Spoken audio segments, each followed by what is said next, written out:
You're listening to Simple Roots Radio, episode number 216, and today we dive into every single hormonal question you could ever think of. Okay, maybe it's not that much, but we're talking about vaginal dryness, sexual intimacy, menopause, weight gain, should you be taking the pill, and so much more. It's inside today's episode. Welcome to Simple Roots Radio with Alexa Sherm. Alexa believes that simplicity in life is the key to achieving true and lasting health. And now your host, Alexa Sherm.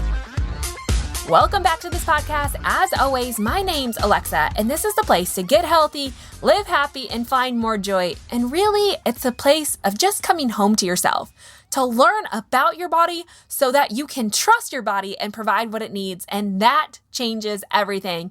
Yes, that's what I'm here for, to help you learn what fills you up as opposed to just trying to fix your problems, which really is a never-ending vicious cycle. We'll talk more about that later on, but for now, I want to fill you in on today's episode because it's a good one. I have compiled multiple different questions I've gotten in the last 6 months all about hormones. Whether it's, is menopause really as bad as it sounds? What about weight gain during menopause and after being on the pill? Should you be taking the pill? Vaginal dryness, low libido, why is your hair falling out, and so much more. So today on the show, I asked Dr. Cabeca to come on and fill us in on what the true answer behind these hormonal questions is and how do we fix it? How do we make this better so that we no longer struggle with these painful hormonal symptoms? Dr. Cabeca is a triple board certified OBGYN. I mean, she knows her stuff as it relates to women's hormones. She has worked with thousands of women one-on-one to help them understand and improve their health and manage their hormones. Dr. Cabeca is author of 2 best-selling books, The Hormone Fix and the lifestyle program for menopausal women called Keto Green 16, which is a comprehensive nutritional plan to staying healthy and slim at any age. I am honored to have Dr. Cabeca on as we dive into your most pressing hormone questions. And I have even opened up my scope about ketosis. Now, I only say that because, as you know, I'm kind of against the whole thought process behind ketosis. And while I still linger over the fact that the majority of the people still need carbohydrates in some form, I challenge Dr. Cabeca in the show, and she informs me about 2 different forms. There's clean ketones and there's dirty ketones. And the majority of the people are trying to get dirty ketones. Now, with that being said, she also still recommends a diet of good quality vegetables and small amounts of fruit. So we're definitely on the same page. It's just using a very trendy term. Anyways, you're going to learn more about that in the show, but I'm always willing and open to explore new topics and new thought processes, which makes me believe that it's not so much the diet itself that trips people up, right? It's not so much the diet itself that is preventing people from truly reaching lasting health. What I fully believe is there's something so much more going on, and yet it's such an easy and simple fix. I fully believe that it's our belief system that is preventing us from truly believing in ourselves and trusting in ourselves in order to make the changes that our body really does need to live, which means the only way health changes can work is if you believe them for yourself and you know that's what your body needs. Because if it's not what your body needs, even good things can become bad things in your body. Remember, it's not so much about what you do to your body, but what your body does with it. And we have to learn what your body does with it so we can understand, is this right for me or is it not? That's what I teach inside my Health Made Simple course, which, by the way, is now open. Yes, Health Made Simple is happening again this summer. And honestly, I really had no intention of doing it again this summer, but I feel like I developed such a passion and I created a message that I feel like I would be doing a disservice not to share with you. This is not just simply another diet trend, but it is a means for understanding how your body works. We definitely go into the metabolism, the hormonal system, the immune system, the nervous system, really the zoomed out approach on how the body actually functions so that you know how to provide for it. But even more, we break down your belief system and your thought patterns, which drives your behavior, creating the action, and really get to the root of why it is that we're here and how do we move forward in a life of health. It is life-changing, I promise you that. And I wanted to share a testimony that I thought was so good that someone shared with me, and I'm blown away by what I'm hearing about Health Made Simple, which, by the way, you can sign up at simplerootswellness.com/health made simple, which is all one word. But that testimony comes from Vicky, and she says, I have totally enjoyed and learned so much from the Health Made Simple class. For years, I have been researching and learning about health, but Alexa has definitely brought new and exciting information to each class, concepts I likely would have overlooked in the past, but I now know of their significance in the health of my body. Every class I'm taking lots of notes so I can go back and reread as I needed. I love that I can also go back and watch the class again. I am amazed at the knowledge that Alexa has about any subject addressed, and I would highly recommend the class to anyone that seeks to improve their health or struggles with health issues. You will not regret it, and I cannot believe I almost didn't sign up for this class. You will love it. Man, I'm just blown away. Like I said, I would love to have you be a part of this class. It is taught live by me, and you also get interactive emails with me personally to help you work on creating healthy rhythms that can be used and practiced for life. Again, you can find all that information at simplerootswellness.com/health made simple. Okay, that was the longest intro ever. I do apologize, but so much to say. Now let's get right to the show. Welcome, Dr. Anna Cabeca, to the show to talk about a subject I get an enormous amount of questions about. So I'm so thrilled to have an expert on to answer those questions for us. So thank you so much for being here. It is a pleasure. Thanks for having me. Yeah, so today we're going to talk about all things hormone, including menopause, which is actually a subject I haven't dove very deeply in and a subject that I have never had an expert come on to talk about, but also sexual health, leaky bladder, and more. So I just want to quickly break down what is your brief description of hormones and why it takes more than just your hormones to fix your hormones. Yes, I always say that it takes more than hormones to fix your hormones. And kind of frustrating, actually, because as a gynecologist and obstetrician, I have spent so many years, right, studying hormones and really getting into it. And so it takes lifestyle, it takes how we nourish our body. And that's not just with food, but with thoughts, emotions, relationships, and all these ways. That's what we need to really get into check, to get optimized, to get healthy in order to honestly balance our hormones and fix our hormones.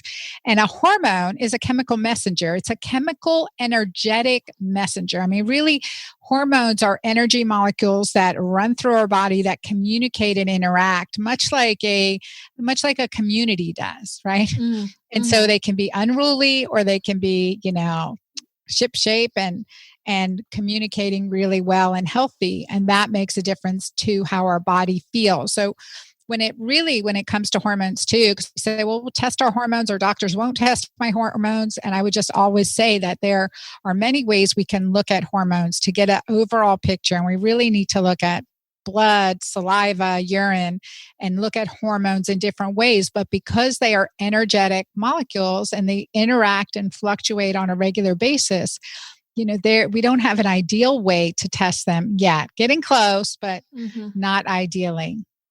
Yeah. And I love the description of the energetic molecule. I'm actually about to enter an energy series this summer, and it's a really fascinating topic because I think when we just look at the scope of health, we can think about all of these things that we should be doing. But the real question is, what's it doing inside of our bodies, right? Or what's it doing inside of our specific bodies? So can you just go into more of the energy of these molecules and what is maybe helping them and hurting them? Yeah. And specifically for women's health, for both women and men, I mean, we have essentially the same hormones, just different proportions. So when we think of our reproductive hormones, we think of our hormone progesterone and estrogen and testosterone, as well as DHEA and adrenal hormones secreted on glands that sit above the kidneys. And these are DHEA, cortisol. And so we have these hormones. We have over 100 hormones in our bodies, but these are the key reproductive hormones.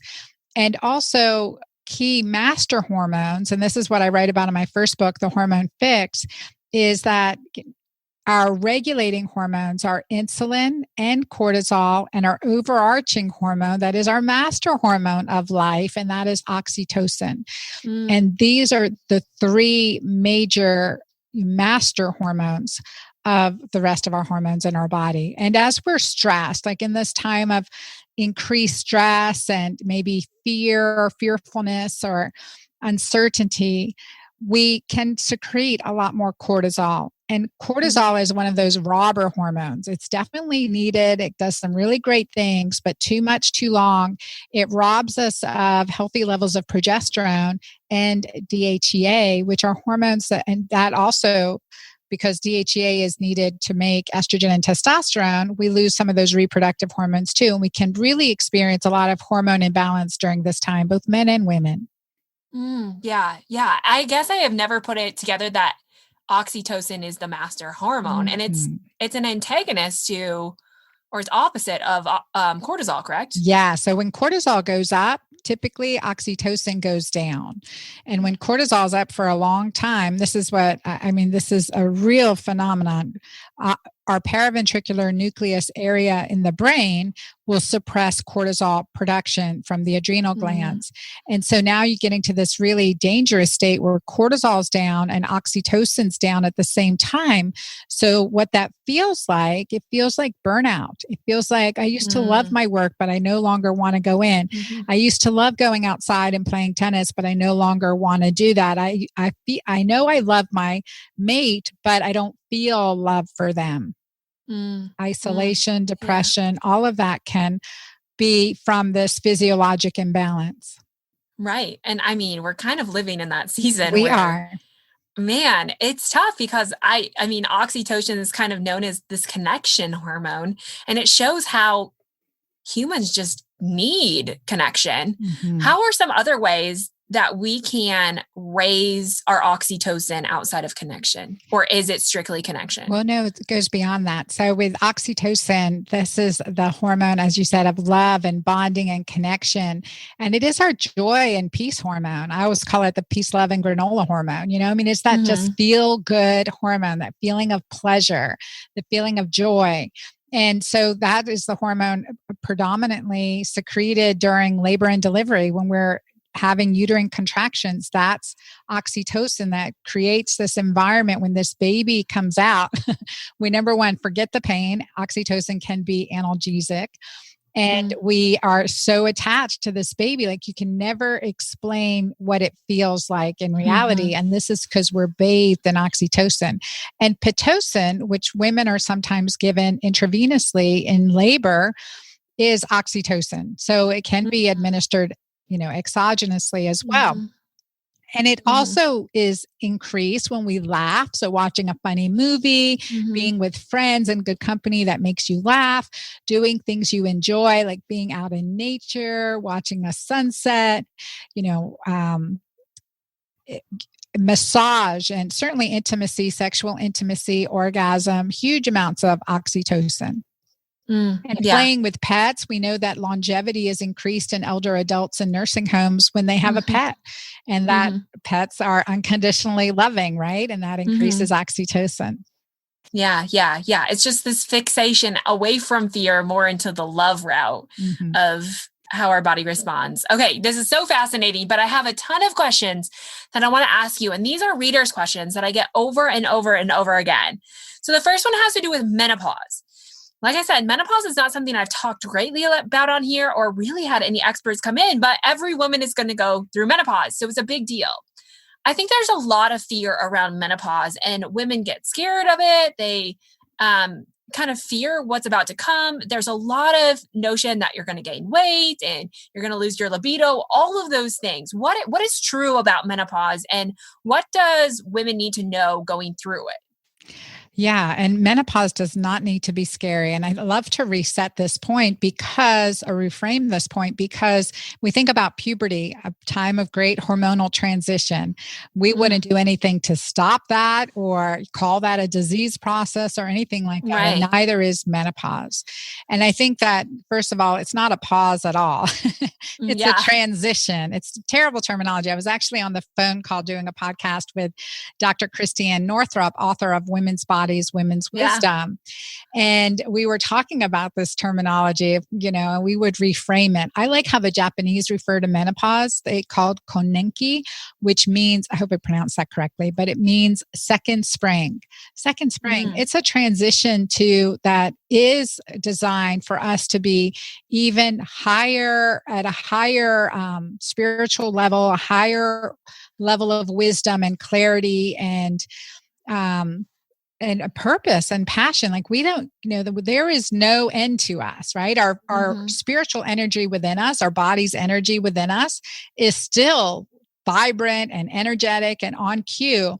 And we need our body to stay on par with that. And so if we don't understand the hormonal imbalances that can result from stress, toxins, poor nutrition, excess carbohydrates, all of these inflammatory foods and inflammatory lifestyles. I mean, those are things that work against us. When we're able to kind of clear out the fog and smog and and confusion of this time period, it's really a beautiful thing. And I've worked now with thousands and thousands of women in the transition and beyond who are more empowered now, living more passionately now, actually checking off bucket list items that they've had on their list for decades and are just thriving and feeling so good, reversing those diseases of aging, pain-free, brain clear, right, libido on, all of these good things that are happening when we transition in a healthy way. And I speak from personal experience. Here I am, a trained gynecologist and obstetrician, trained at one of the best universities in our country, at Emory University. And my doctor's bag was empty when I was faced with an early menopause at age 39 and a diagnosis of infertility. And my doctor's bag was empty. And that took me on a journey around the world looking for answers to heal our physiology and actually reverse menopause, became pregnant and delivered a baby at 41. And that's why I teach what I do, because we can't allow diagnoses to determine our fate. We have to always get to the root cause of what's going on. And menopause is no different. If, being told, well, this is menopause, you have to have brain fog and hot flashes and no libido and vaginal dryness, and this is just something you're going to have to deal with, that's unacceptable. Yeah. Yeah.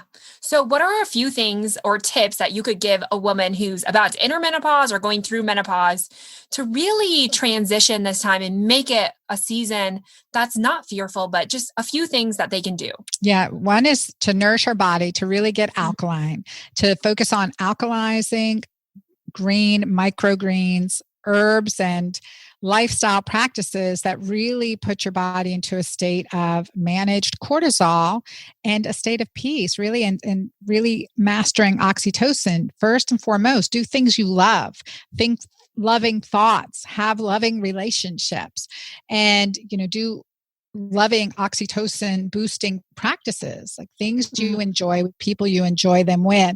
And that shifts, and that's an alkalizing approach. And then also, number 2, get into ketosis. Our brain in the perimenopause relies on estrogen for glucose utilization. And as our estrogen levels decline, and they do in all of us, we are kind of like, our brain kind of suffocates a little bit, so to speak. And so shifting to ketones, which is not estrogen or hormone dependent, gives us this brain power, this energy, this clarity, this lift, essentially. And I call it energized enlightenment, really. And that makes a difference. So all of a sudden, and also getting into ketosis improves insulin sensitivity. And that is key for healthy aging, to have low insulin levels, to have a low hemoglobin A1C, improves our longevity. And it also will help us eliminate hot flashes, because one of the number one reasons for continuous hot flashes, other than estrogen deficiency, is insulin resistance. And most people don't realize that. But with simple lifestyle tweaks, we can shift that and become really insulin sensitive. And it doesn't matter, even if we've been given a diagnosis with diabetes, we can make these shifts happen. I've seen it happen over and over and over again. So for me, this combination of getting alkaline and getting into ketosis is what I call my keto green way. Yeah. Yeah. And I'll link all of your resources in the show notes for people to have this information. The next question is, my hair is falling out. What should I do? Oh, I've been there. I was early 40s. I had hair loss back to the crown, like this male pattern, balding at my temples. And I had been really struggling hormonally and with everything that was going on in my life. And it was stress. So I always tell clients, certainly when there is hair loss, we need to figure out a few things: toxic exposure, thyroid hormone balance, B vitamin or any vitamin insufficiencies, and manage stress. Because when we are stressed, there's an enzyme called 5-alpha reductase, which cortisol stimulates, and that creates the conversion of testosterone to a very active testosterone called dihydrotestosterone, very potent male testosterone. So we can experience hair loss because of stress. We need to manage our stress, and also that enzyme zinc, about 60 milligrams of zinc a day. And then that can make a really big difference in how we feel. But optimize our thyroid function with thyroid supporting nutrients like selenium, zinc, iodine, and also B vitamins such as, and other multivitamins. So you want a complex B vitamin in its bioavailable forms, plus biotin and other minerals to support. And then we also have to look at toxins. What are you using as shampoo? Hormone disruptors, we don't even think about it, right? What we're spraying on our hair, using in our hair, on our head, on our skin, are hormone disruptors. So that can all affect the quality of hair we do have. Yeah. And I feel like minerals is just a huge thing over and over in the hormonal space. I mean, it's got to fix more than just hair loss. Generally, that's not just showing as the only symptom, right? Absolutely. Yeah. I mean, I would say to have healthy skin, healthy hair, you need healthy gut. You have to have a healthy gut. And if we don't have good absorption from the food, good absorption of the nutrients we're ingesting, then we're it's breakdown. We're in breakdown, in a catabolic state versus an anabolic state, bringing us up to be stronger and healthier and happier. Yeah. So the next question is birth control pill really bad for me? Open that can of worms. Right. This is a very complex subject for sure. Now, I think that there are times in life where birth control might be a good choice for someone, but again, for the shortest time necessary. There are other means of non-hormonal birth control that can be better, that are absolutely better. And birth control, because it is a synthetic progestin, it also sucks, it also causes some nutrient insufficiency, such as magnesium and certain B vitamins and minerals, and as well as manganese and zinc. It can really affect those mineral absorptions, and our body needs additional support when we're on a birth control pill. But we can also understand that there is a post-birth control pill syndrome. And there's some really great resources for that. And for this discussion, Dr. Jolene Brighten's book, Beyond the Pill, addresses this really, really well. And so I would say that if we don't, certainly not the perimenopausal time frame is certainly not a reason to be on the birth control pill. I mean, I've had patients come to me who had tubal ligations, or their husbands had vasectomies, and they were put on birth control pills to manage their symptoms. And that is just incorrect. We need to get to the underlying reasons why they're having their symptoms and address those, not just mask them with a birth control pill. So I think we do know that while women who are on birth control pills at least 7 years have a decreased risk of ovarian cancer, what much of the research shows that it can affect our cardiovascular system, as well as increase our risk for breast cancer. Yeah. So, there's a lot of side effects that come with it. And one of the ones I hear over and over is I went on the pill and I gained weight, and now I'm off of it and I can't lose the weight. Right. Yeah, absolutely. Because it's a synthetic. What do we do about that? Well, definitely. I would just, first of all, we have to detox from the pill. We really do have to detox from the pill. And how do we do that? We support our liver and our adrenal glands and do, have a number of programs, but definitely in Keto Green 16, a 16-day plan, we can really detox our body very, very well by doing this. But detoxification support becomes truly beneficial during this time, because our hormones are metabolized in our liver. And so we're putting extra strain, we're putting pregnancy level hormone doses in with the pill, and also a synthetic progestin that does not work like our body's own natural progestin. And we know that it can have negative consequences in our body. So post pill, recommending multivitamin minerals, of course, as well as a healthy nutritional detox program. That's really good information. And I think it just gives people or women empowerment, which I feel like in a level, a lot of this just takes away their power in some sense of like, oh, now I did this. I thought I was helping. And I think everyone wants to help their hormones, but sometimes on the other side, you leave feeling frustrated and overwhelmed and at a loss. Right. And so just giving people hope that we can get through this, it does take time. Is there any cases when we get maybe even like endometriosis or PCOS where it almost becomes impossible to lose weight? Or have you always found like there is always hope on the other side of that? There is always hope on the other side. Absolutely. Yes, without a doubt. In my first book that published last year, The Hormone Fix, that has a 10-day detox and a 21-day plan also that are really designed to detox and support our natural hormone production. Because often what also happens with the birth control pill, it affects our gut microbiome. So we have to restore that. And, taking probiotic, doing intermittent fasting, following, again, the keto green way, just these things can improve our gut health and help with hormone balance. But it's never, we're never at a loss. We always can improve.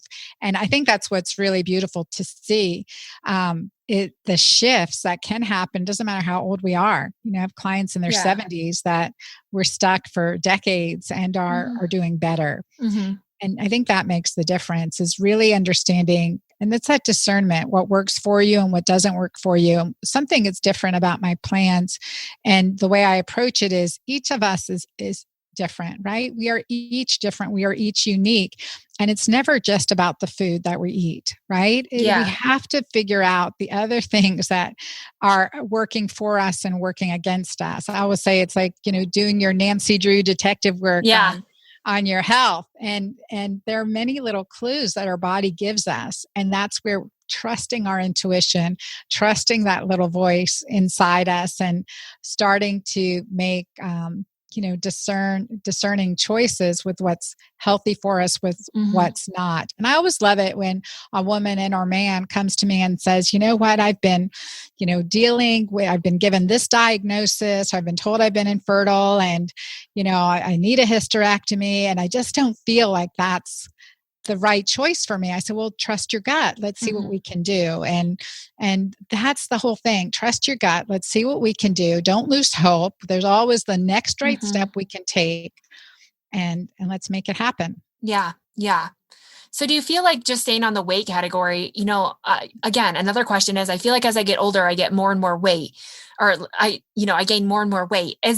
Is this a normal aspect of living? At some healthy level, we should actually gain a little bit of weight, or that's a really good question. Why do we gain weight during this time? It's really to prepare us for more periods of famine and fasting as we get older. And so, like, just through this menopause and andropause time period, just when our hormones are shifting, there are 13 weight control hormones. I write about these in my new book, Keto Green 16. But the 13 really weight control hormones. So understanding, again, sometimes we've inadvertently have sabotaged our own hormones, our own hormonal balance, by doing things like snacking, for instance, which could work in our 30s or in our 20s, but it doesn't work in our 40s and our 50s. It just doesn't. It's going to contribute to insulin resistance and leptin resistance, and that's going to make us hungrier and fatter. And that's the truth. So we have to change our patterns. And so why do our hormones shift in this way? Why is our biological clock, why does it shift in this way as we're out of the reproductive years? I'm not 100% sure, but I know that traditionally, those of us post-menopause, we feed the rest of the tribe and then we eat, right? And we will toil away for long hours, go on, be this wise person, this, and we get into the state of wisdom even more so when we're fasting, and that's a state of ketosis. And so our body is really designed to do more fasting and to thrive on more fasting when we're older. At 48, I was doing everything right. And, nothing had changed. And all of a sudden I would gain basically 20 pounds overnight. So Alexa, my patients would come in the perimenopause and say, Dr. Anna, I'm gaining 5, 10, 20 pounds.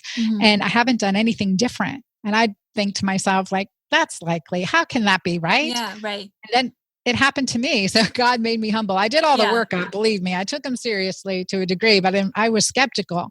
But it happened to me. I changed nothing and I gained basically 20 pounds overnight. Now I've been well over 240 pounds and kept 80 pounds off for over a decade. And seeing that weight climb on without doing anything different, it's an absolute true phenomena. And there, again, 13 weight control hormones that are in a shift, even though my reproductive hormones were dialed in, right? I'm a hormone specialist. Estrogen, progesterone, testosterone, DHEA, dialed in and optimized. Thyroid hormones, optimal. All of that was shifting. So there's another, this is part of your biologic clock that we have that is in transition during this time. So there's a shift. There's a decline in adiponectin, which puts us into a more of a metabolic stall.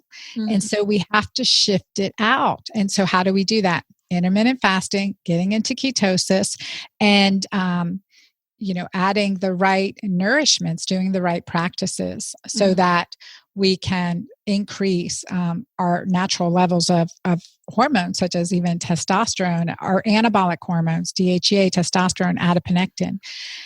And we do that by eliminating a lot of carbs, for sure. So I want to talk about fasting and then ketosis a little bit here quickly, even though I have more questions to ask. But when you're looking at fasting, are you doing or finding more value in intermittent fasting, which would be more of like the everyday thing, or longer fasts, like 24, 36, 3-day, 5-day fasts? We need to switch it up. In Keto Green 16, I get everyone to do 16-hour intermittent fasting, and we can all do it. And then doing some extended fasting. So there's an optional 3-day water fast at the end of the 16 days, but it is really good. Like there's time for fasting and feasting. Right. So we have to have the feasting too, the periodic carb load, a healthy carb load, right? Yeah. Yeah. So when we look at the woman's body, women who are still menstruating, is fasting as equally as good? Or is there a certain time or phase in the cycle in which fasting is better? Like, what does it take as we, for the younger females who aren't close to perimenopause yet or in menopause, what does fasting look like for them? Well, definitely like not to do it the week before, even the few days of the period, menses starting. I would wait till like day 3 or day 7 of your cycle, and then do a fasting, because you're going to be more, your hormones are more stable during that time. And that is just in general a better time to fast. Yeah. Yeah. Okay. So ketosis, there's a lot of mixed research on all sides, which always is the case in nutrition, I feel like. But so ketosis, are you doing cyclical ketosis or are you doing full ketosis? What does that look like? Or is it really dependent on person to person? Well, I think that I would say we have to do for each of us what works best for us at the time that we're in. And it can change, right? I'm constantly evolving, changing, and learning. And so like for me, I say 10% fasting, 80% keto green, 10% feasting. Like that's kind of my mottos. Maybe it's sometimes, it fluctuates on either end of that. But that kind of like, what's the lifestyle that works well for me, and what helps me stay clear and on target and functioning well, functioning at my optimum, and understanding that there are times for fasting and there's time for feasting. Now for keto, when we talk about keto, there are many ways to do keto. There's keto dirty, which we would attribute to like bacon and butter and processed food and hot dogs and Velveeta. I love how you called it keto dirty. Yes. Yeah. And then there's keto clean, which are really thinking about the foods that we eat, what we ate and where it's coming from, how it lived and how it died, as well as, so I always say keto clean is keto green, the plant micronutrients that can benefit our body, and especially the fiber to keep us regular, especially, constipation is such a hormone disruptor. Mm-hmm. And I've had clients that said, no, I've been constipated for like 30 years and we can get them having bowel movements daily within a couple weeks. And it just really, to really start to get those daily bowel movements, my gosh, how much better people would say they feel when that happens to them. And it could be from a food sensitivity, it could be from not enough fiber in their diet, but whatever it is destructive to our body. And I want to make this point because one of my questions in my hormone toxicity quiz is, are you constipated? And some of my clients would say no, like their answer on the check sheet would be no. And I'd say, well, then how many bowel movements do you have a day? And they're like, I maybe have one a week. Yeah. I'm like, well, if you're not having a bowel movement a day, you're constipated. Mm-hmm. Yeah. So when you talk about keto clean and keto green, obviously you're mixing in a lot of fresh produce as well. Yes. Yeah. So what does a typical day for you look like? So typically for me, like I will break, like typically I'm on a 15 to 16 hour intermittent fast. Some Sundays I do 1 meal a day on Sundays or it's a fasting day. And then otherwise I'm doing 16-hour intermittent fast. So I break fast typically around 10 or 11 a.m. And I'll have, for example, a bit of, what will I have? Typically on a bed of greens, maybe a fried egg with some broccoli sprouts, some olive oil and lemon juice, and what other vegetables. I may have some celery in there, and maybe I'll add in some smoked salmon. So it is about 20% of the plate. If you think 20 to 25% of the plate is your protein, about 5 to 10% is in concentrated your fat. So that's your olive oil and because our fats have a lot more energy density than our greens. And then our carbohydrates are our greens. Our alkalinizers should take up 75% of the plate. And so that typically will be twice, I'll have 2 meals a day, water in between the meals, not with meals. And that's a typical day. I'll have a keto green smoothie maybe once a day. And that would be, with just healthy, again, always healthy fats, good quality proteins, lots of greens, staying very low carbohydrate. Yeah. Yeah. So it's the same, like, again, going back to menstruating women, I've had other guests on here who say women really need those glucose molecules, especially when they're menstruating. What is your take on the younger population and ketosis? Well, definitely like certain, my clients that experience PMS, like premenstrual syndrome. So that week before your cycle, this is where I really recommend detoxing from, starting around day 3 of your menstrual cycle. Start a 21-day detox. Those symptoms will completely go away. And it is true in that last week that many of us want that dark chocolate, higher carbs, the sweet potatoes during that time. And we can feel those cravings. And so then intuitively say, okay, well, what's the healthiest choice I can make and satisfy my body? Because you do need higher carbs during that time. So often, also, higher amounts of high quality protein and iron. Listen to what your body's asking for. And, it's nice to ask why. Like if I'm having a craving for steak the week before my period, I'm like, maybe I need some iron. Maybe I should have, what's the most nutritious way I can do this? And then of course, add in your fermented foods. And I think that's something that's missed in many programs, is the importance of fermented foods to support our body's detoxification, our body's digestion, or our gut bacteria, but as well as increasing naturally vitamin C. And so these things taken into consideration, that should be balanced, especially premenstrually. Another thing too, premenstrually that really helps is foods that are especially if you're experiencing PMS, or foods that are higher in tryptophan. So there's like sweet potato, turkey, things like that can be better during that time to help produce more serotonin. So there's less anxiety, but often always, like we look a lot to food, but food's only 25% of it. What is possibly disrupting our hormones? So again, looking at our skin care, our hair care, our, laundry care, anything we have direct contact with, and especially now with all the detergents and chlorine and hand sanitizers. I mean, we know that can potentially affect our gut. So just soap and water for our hands is much better than many of the hand sanitizers that are around, because we know we can affect our microbiome, and that will affect our body's hormone detoxification. Yeah. Yeah. And I just love your emphasis on like listening to your body and knowing your body. And I think we discredit how many signals our body is giving us and how accurate it can be in what it's craving. And we just have to kind of, like you said, learn and provide what it needs in the right way. So to continue on with these questions, I love your rapid fire questions, by the way, Alexa. Thank you.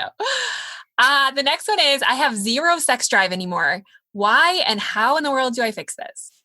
Yeah, clearly that was from most likely a woman, but men still suffer with this. Men can too, definitely. And then again, there are many reasons why that we can have a low sex drive. And again, it can depend on, for example, birth control pills that can knock out our sex drive, anti-inflammatories, antihistamines, allergy medicine can decrease our sex drive and also make us drier and have discomfort with intercourse. And especially as we get older in the perimenopause and menopause, if we have discomfort every time we do something, why would we want to? Your body's going to say, heck no, there's going to be no way I'm going there, right?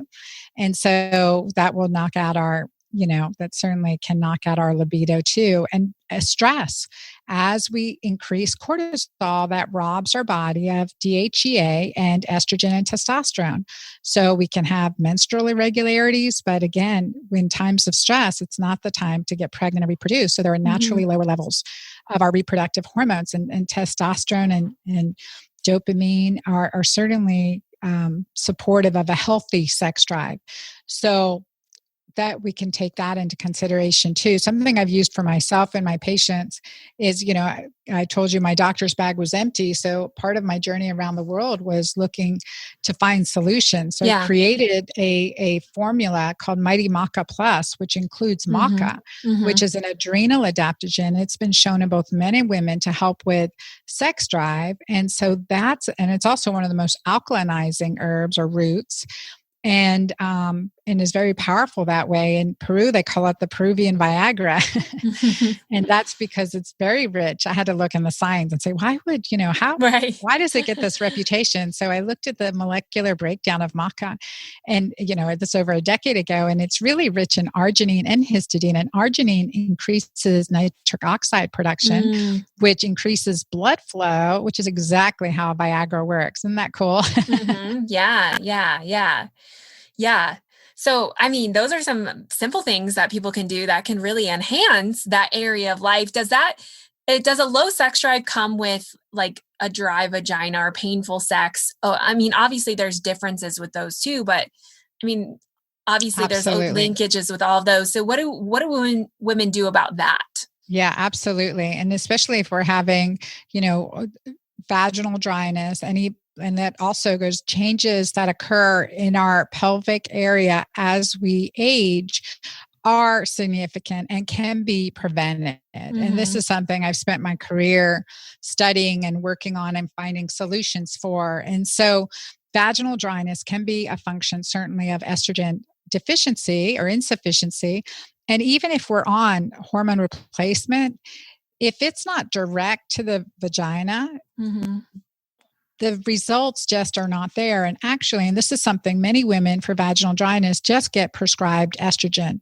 Well, that is only helps the mucosa, the first layer, but DHEA and testosterone help all three layers. So what I noticed, and as I worked with bioidentical hormones for my patients using a topical formula or intravaginal formula of androgens or proandrogens such as DHEA and or testosterone, that we get the rugation, the muscles, the natural secretions, all of that is profoundly improved. And now I've been doing it since 2016. I released my product Julva, which has plant stem cells from the alpine rose and DHEA and some other really beautiful ingredients that help in just applying it topically can improve the pelvic floor so much. We, just really can't underestimate how important it is as for aging to continue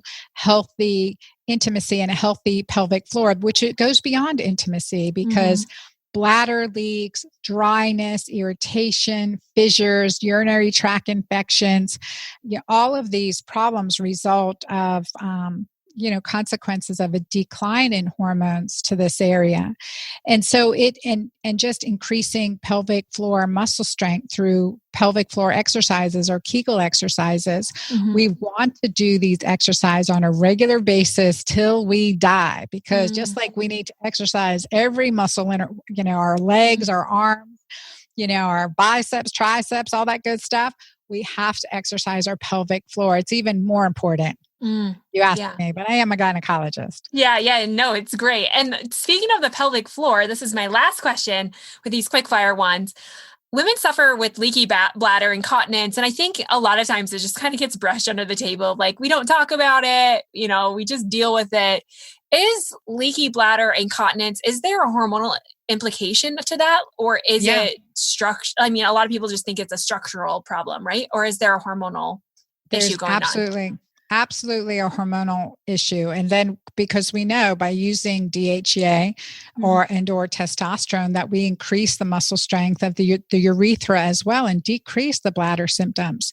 And that's really powerful. I mean, it is something no one talks about or thinks they can't, they just have to live with it because we're getting older. Well, let me tell you, after having 4 babies and suffering like a decade ago with this problem, I don't have that problem anymore. Again, I've always been on the search for natural solutions that can get us, as healthy as possible so we don't have these consequences. And it is life-changing.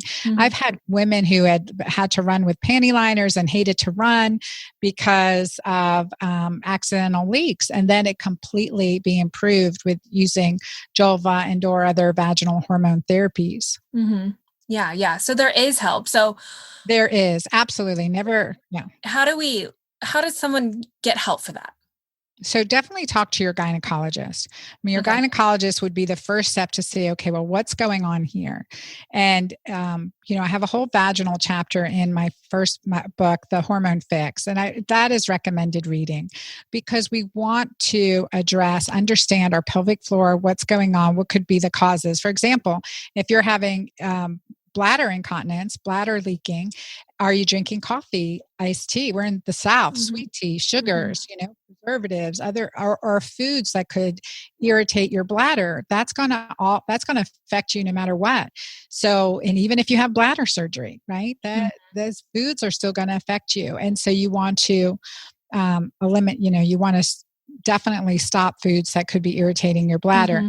The second thing is another topic that came up, and I'll share with your audience. I have a 57-year-old patient who called me. She'd been single for 20 years raising her kids. And then she met this man she just loves. And she called me. She goes, I'm on my 3rd urinary tract infection. My doctor wants to put me on recurrent, just daily antibiotics so I don't get any more infection. I just don't feel good about that answer. She goes, Dr. Anna, what should I do? I said, well, first of all, we call this honeymoonitis, so that you getting infection too. When we get older, the urethra may drop a little bit. It may outpouch, and so bacteria can get in easier.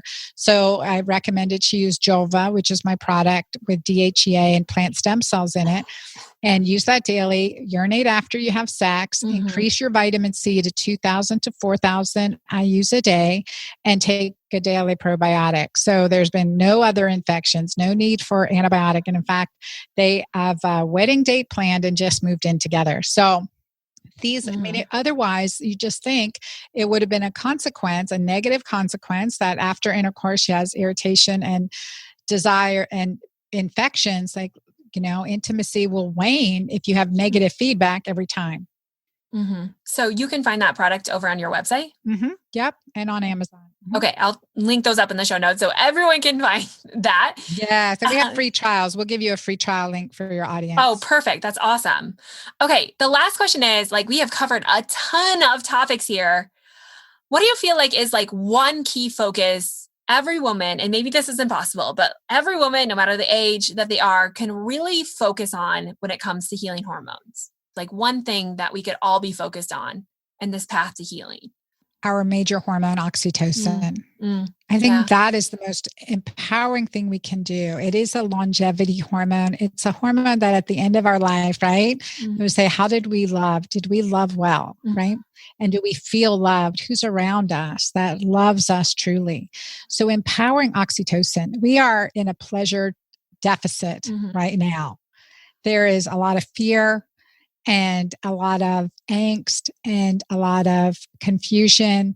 And that will work against our hormones of connection. And that works against us emotionally and relationally. And we have to empower, without a doubt, the most important relationships in our lives. And we have to feel them too. So practicing compassion, getting into a meditative state where you feel loved, you remember feeling loved and, in your childhood at certain people in your life that you have loved, that you have felt loved from, and feeling that is the most powerful thing we can do right now to heal our hormones. That's so good and such great advice. I love that focus because it's so relatable and realistic for all of us to achieve. So before we go, I just have a few quick fire questions about your life, and then we'll talk about where we can learn more about you. So the first question is, what's one tool you use to help boost your hormones every day? One tool I use to help boost my hormones every day is, honestly, I do a Mighty Maca Plus elixir in the morning. So just a shot with water, a little bit of apple cider vinegar, get my digestive juices going and detox going straight out in the morning. So a green shot. Basically. Okay, that's awesome. What's your favorite health book outside of the ones you've written, which are fantastic? Oh, thank you. Women's Bodies, Women's Wisdom by Dr. Christiane Northrup. Yeah. That is a great book, and I'll link it up in the show notes. What's the first thing you do every morning for your health? Maybe it's the elixir that you said at the first one, but one thing you do every morning to keep yourself well. Before I get out of bed, Alexa, in the morning, before I get out of bed, I think, where did I feel loved yesterday? What am I so grateful for yesterday? And so that sets my focus for the day, just with that appreciation of the things in my life. And they're always the little things, right? They're always the little things, right? Yeah, that bring me the greatest joy. Yeah. So good. And what's the last piece of advice you've heard or that you just want to leave us with to encourage us on this journey? Always have hope. Always have hope. Like whatever you're faced with, diagnosed with, seeing around you that is troublesome. I mean, always have hope for today, that even tomorrow will be better. And no matter, again, like clients that have had infertility, that have had, depression or anxiety, look, there is so much that we know now that we can do to empower our body, and it really is in our control. So my last bit of advice is to take the power over your body and your health back. Don't give it away to insurance companies, medications, even prescribers. We really want to be in charge of our body and take control of our health in very positive and natural ways. Yeah. Well, thank you so much for being here, Dr. Anna. Where can we learn more about you, get a hold of your books, all the stuff that you're working on right now? Well, at dranna.com. I would love for y'all to join me there at my website. So it's DRANNA.com, dranna.com. And I'm on Instagram at Dr. Anna Cabeca and on Facebook at Dr. Anna C. I have a great keto green community there. So I'd love for y'all to connect with me there. Perfect. Thanks. Yes. And I will link all this up in the show notes. Thank you so much for being here and sharing your wealth of wisdom. I hope to have you on again in the future. So thank you so much. Thank you. Isn't Dr. Anna Cabeca a wealth of knowledge? I absolutely love this interview, and I was so grateful that she was willing to just talk about a hodgepodge of hormonal subjects, and I really hope that it gives you some encouragement. One, to know that you're not alone in hormonal struggles, but two, also to know that this is not a life sentence. This is not what you have to just conform to. There is a better answer, and these are not things that we should have to deal with or struggle through or just submit to. There is so much we can do, and I hope that you gather that from today's episode. To learn more about Dr. Anna Cabeca, make sure you head to the show notes at simpleitswellness.com/216 to get all the notes for today's show. But you can find more about Dr. Anna Cabeca at drAnnaCabeca.com. Or like I said, I have all that linked up in the show notes. And when you're over at the show notes, make sure you check out the Health Made Simple class. The deadline to register for class is Thursday, May 28th. So you're going to want to sign up for that. The first class starts June 1st. If you have any questions or any comments about Health Made Simple, make sure you shoot me an email at alexa@simpleitswellness.com.